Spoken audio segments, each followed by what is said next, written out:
উঠবো কে লিগে। আমি যেটা বলতেছিলাম আমার মেয়ে আসলে ও আমার ছোট ভাইয়ের বউ, হ্যাঁ ও ওর জায়গার মোবারকের বউ, মধ্যে বসে যায় আলগা। সে জাদুঘুরিতে আক্রান্ত হয়ে বচিন্তার আক্রান্ত হয়ে তার শরীরের শারীরিক অবস্থা, মানসিক অবস্থা, পারিবারিক অবস্থা, এই অবস্থা আজকে।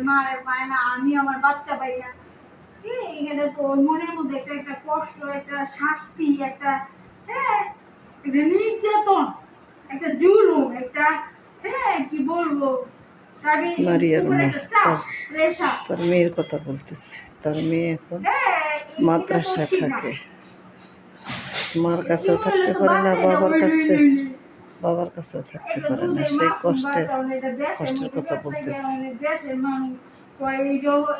আমি যদি আমার মাইয়ের বিপদ, তাহলে আমার বিপদ না, এলা তো দিনই এই দুধের বাচ্চারও বিপদ।